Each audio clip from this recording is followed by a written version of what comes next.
L'une des fêtes les plus attendues et les plus amusantes en Israël se déroule en ce moment même, Pourim. Cependant, cette année semble différente, quelques mois seulement le 7 octobre. Pouvons-nous vraiment célébrer ? Les avis divergent, mais je dirais simplement que Pourim commémore la victoire sur les ennemis d'Israël et l'intervention miraculeuse de Dieu. Et n'est-ce pas exactement ce que nous voulons pour Israël en ce moment ? Pourim commémore l'histoire du livre d'Esther. Vous la connaissez probablement. Dieu a agi par l'intermédiaire de la reine Esther et de son oncle Mardoché pour sauver le peuple juif de la persécution dans l'ancienne Perse. En Israël, Pourim est une fête nationale, les écoles et les entreprises étant fermées pour l'occasion.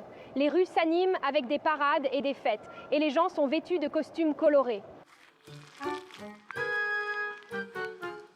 Qu'est-ce que cela signifie cette année alors que vous célébrez Pourim pendant la guerre ? On peut dire que c'est une pause. Je pense que malgré la guerre et les menaces, nous devons continuer à vivre et que nous ne les laissions pas gagner. Nous continuons donc à vivre et à nous amuser. Pour ceux qui ne peuvent plus, oui, Il nous est important de ne peuvent continuer pas. à arriver parce que c'est une nouveauté importante pour nous. C'est notre dernière année. Donc c'est important et je pense que nous devrions continuer à vivre et ce sera la meilleure année. C'est censé être la meilleure année. Nous ne laisserons personne nous arrêter.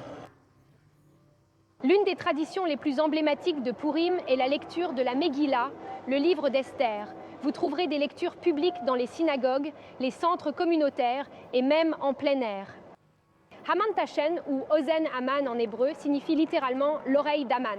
Il s'agit d'un biscuit de forme triangulaire rempli de graines de pavot, de chocolat ou d'autres garnitures sucrées. Il s'agit d'un produit de base pour Pourim. En Israël, les boulangeries proposent une grande variété de saveurs uniques et créatives. L'une des mitzvot, commandements de cette fête, est d'offrir des cadeaux alimentaires, appelés mishloach meno, à ses amis et à sa famille. En Israël, ces paniers comprennent des friandises et des spécialités produites localement. C'est aussi l'occasion de faire preuve de charité et de donner à ceux qui sont dans le besoin. De nombreuses organisations et personnes participent à la tzedaka, c'est-à-dire au don de charité, pendant cette fête. Pourquoi est-il important pour vous de continuer à célébrer cette fête ? Tout d'abord, c'est très important pour vous peut-être, je suis arabe, je suis musulmane, je travaille avec des enfants handicapés et je fais la fête chaque année avec eux. Je pense que c'est drôle et c'est pour rendre les gens heureux. Je pense que c'est ce qu'il faut faire. De toute façon, c'est comme la guerre et tout est très très difficile pour les gens en ce moment. Et je pense que juste pour penser que de donner un peu de sourire aux enfants ou aux gens et de les aider à se sentir bien, de leur souhaiter d'être heureux et de faire quelque chose pour eux, non seulement pour vous, mais aussi pour les autres. Pourim est une période de réjouissance, une période où le peuple juif se réjouit des miracles que Dieu a accomplis dans le passé. Et cette année, il semble que le peuple juif aspire à un miracle similaire aujourd'hui. Merci beaucoup d'avoir regardé cette émission. Nous vous souhaitons un joyeux Pourim et joyeuses fêtes depuis Israël.